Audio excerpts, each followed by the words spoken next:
మతి తప్పి మాట్లాడా లేదా ఒక కొత్త వేషం వేశాడా అన్నది ఒక ప్రశ్న.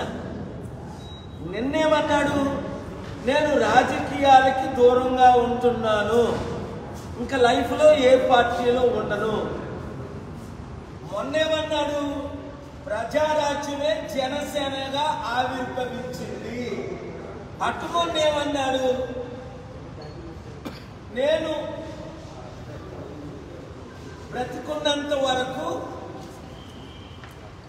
రాజకీయ నాయకులు ఎందుకు కలుస్తున్నాను అంటే రాజకీయం చేయడానికి. ఈ మధ్యలో ఏమన్నాడు? మోదీని కలిసినప్పుడు. ఆ తర్వాత ఆ మధ్యలో ఏమన్నాడు? మీరు చూడండి, వీళ్ళు మాటలు వీళ్ళేంటంటే పిల్లు కళ్ళు మూసుకొని పాలు తాగితే ఎవరు చూడలేదు అనుకుంటారు, తక్కువని పడినంత వరకు. అలాగుంది చిరంజీవి పవన్ కళ్యాణ్ మాటలు. వాళ్ళకి అవసరమా రాజకీయం?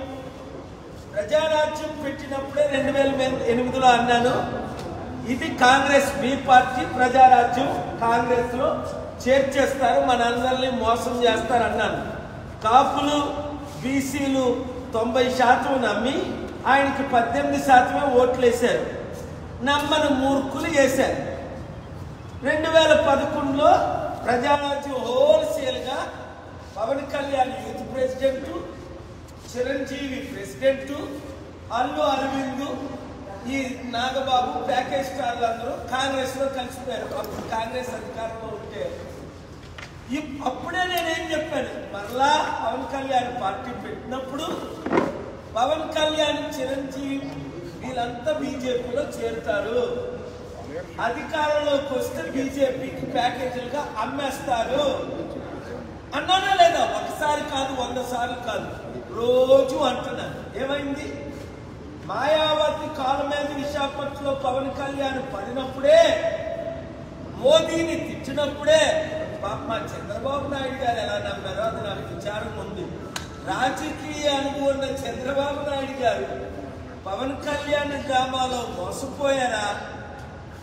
కొడుక్కి మోసం చేసి, లేదా మరలా మిమ్మల్ని జైల్లో పెడతామని జడిపిస్తే ఆయన పవన్ కళ్యాణ్ చెప్పినట్టు దాసుడు అయిపోయాడా?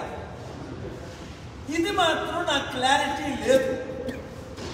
చంద్రబాబు నాయుడు గారు వినండి ఒక మాట, పవన్ కళ్యాణ్ 2019లో మిమ్మల్ని ఘోరంగా తిట్టి CPI, CPM, BSP, JD Lakshminarayana 5గురితో పార్టీ పెట్టినప్పుడే 5-6% ఓట్లు వచ్చాయి. చిరంజీవి హోల్సేల్ గా 2011లో జాయిన్ అయినప్పుడే 2014లో 1% ఓట్లు రాలేదు. వాళ్ళకి ఓట్ బ్యాంక్ లేదని మీకు తెలీదా? ఏది ఏమైనా ఎన్టీఆర్ స్థాపించిన తెలుగుదేశం పార్టీకి ఎప్పుడూ కొంత ఓట్ బ్యాంక్ ఉంటూనే ఉంటుంది. మీరు సూపర్ 6 ఫెయిల్ అయినందుకు, మీరు జగన్ లక్షల కోట్లు అప్పు చేసినందుకు, నిరుద్యోగులందరూ, ఉద్యోగులందరూ, నీతున్న వారందరూ, తెలివైన వారు అందరూ, ముఖ్యంగా కమ్మ, కాపు, రెడ్డి, బీసీ, ఎస్సీలంతా కేఎఫ్ఆర్ను కోరుకుంటున్నారు. ఎందుకు? మీరందరూ ఫెయిల్ అయిపోయారు, నేను సక్సెస్ అయిపోయాను. ప్రపంచంలో అన్ని విషయాల్లో సక్సెస్ అయ్యాను. ఇండియాలో అద్భుతంగా స్టీల్ ప్లాంట్నే మోదీని అమ్ముకుంటా 5 ఆటలు తెచ్చాను. మళ్ళా హైడ్రా డ్రామా మొదలెట్టాడు రేవంత్ రెడ్డి. ఆ హైడ్రా డ్రామాని రేపు నేను హైదరాబాద్ వెళ్ళి మళ్ళా ఆపుతా, జైల్లో పెడతా. ఎందుకు? చట్టానికి చంద్రబాబు నాయుడునే జైల్లో పెట్టినప్పుడు, ఇప్పుడు మా హోమ్ మినిస్టర్ అమిత్ షానే 18 నెలలు జైల్లో పెట్టినప్పుడు, జగన్నే 18 నెలలు జైల్లో పెట్టినప్పుడు, వీళ్ళు ఈ రేవంత్ రెడ్డి ఎంత, ఈ పవన్ కళ్యాణ్ ఎంత? చట్టానికి అందరూ లోబడవలసిందే. ఒకవేళ జడ్జిలు మేనేజ్ చేస్తామని కొంతమంది జడ్జిలు మేనేజ్ చేస్తున్నారు, కోర్టులు మేనేజ్ చేస్తున్నారు. నా దగ్గర రుజువులు ఉన్నాయి. అది నేను ఎప్పుడు రిలీజ్ చేయాలి, ఎక్కడ రిలీజ్ చేయాలి, ఎలాగ రిలీజ్ చేయాలి, ఎక్కడ పబ్లిక్ ఇంట్రెస్ట్ లిటిగేషన్ వేయాలి, నాకు ఇప్పుడు కోర్టులో పూర్తి అనుభవం ఉంది. పబ్లిక్ ఇంట్రెస్ట్ లిటిగేషన్, రెండోది రిట్ పిటిషన్లు, లాయర్లు మిమ్మల్ని మోసం చేస్తున్న భద్రాచలంలో ఒక లాయర్ ఒక అమ్మాయి డివోర్స్కి వెళ్తే ఆవిడ ప్రెగ్నెంట్ చేసేసాడు 2 సంవత్సరాలు. ఆ లాయర్ మీద నేను కేసేస్తా, మిమ్మల్ని అందరినీ ట్రైనింగ్ ఇస్తా, మీరు కేసులు ఎలాగేయాలి, ఎలాగ వాదించాలి, మీరే party in person law degree లేకపోయినా మీరు ఏ విధంగా న్యాయం మీ తరపుని మీరు పోరాడి సంపాదించుకోగలరు. ఎందుకంటే నేను 100,000 కేసులు వేయలేను కదా. స్టీల్ ప్లాంట్ మీద, హైడ్రా మీద, ప్రత్యేక హోదా మీద కేసులు వేసి గెలిచాం. లడ్డూ పిటిషను రైతులకు. కనుక మీరేం చేయాలి అంటే చిరంజీవి డ్రామాని, పవన్ కళ్యాణ్ డ్రామాని సీరియస్గా తీసుకోకండి. వాళ్ళు రోజుకో మాట్లాడతారు, పూటకో మాట్లాడతారు. ఎందుకంటే చిరంజీవికేమో సెంట్రల్ మినిస్టర్ పోస్ట్ అడుగుతున్నాడు పవన్ కళ్యాణ్, నాగబాబుకేమో ఎంపీ అడిగాడు. ఇస్తే నేను ధర్నా చేస్తాను అనుభవిసరికి వెనక్కి తగ్గాడు అక్కడ మోదీ గవర్నమెంట్.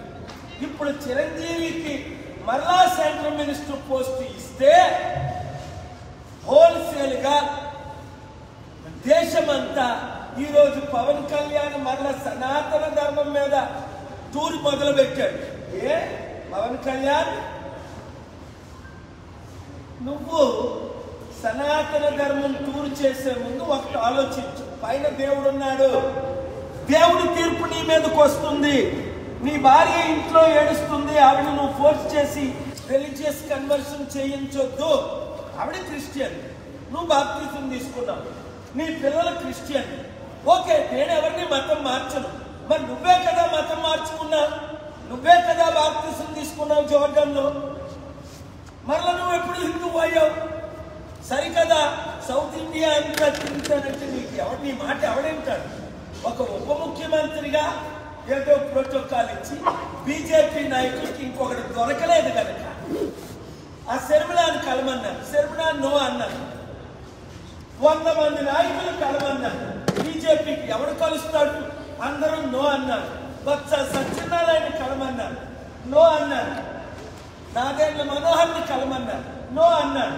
ఇంకా బీజేపీకి ఎవడు దొరక్క, ఎవడు ప్యాకేజ్ స్టార్ అని నువ్వు మీ అన్నయ్య దొరికారు కనుక వాళ్ళు మిమ్మల్ని వాడుకుంటున్నారు. చంద్రబాబు నాయుడు గారు కొంచెమైనా తెలివితేటలుంటే అతి త్వరలో ఆయన మిమ్మల్ని వదిలి తిట్టేక ముందే కమ్మా లీడర్స్ అందరూ వినండి, మీరు తెలివైన ప్రపంచంలో 2 కులాలు మహా తెలివితేటలు దేవుడు ఎదిగించాడు. ఒకటి కమ్మా కమ్యూనిటీకి, లక్షల మంది చౌదరీస్ ఉన్నారు అమెరికాలో, నేను ఎంతో హెల్ప్ చేశాను. 2 యూదులకు, ఇక్కడ కమ్మాస్ ఉన్నది 3%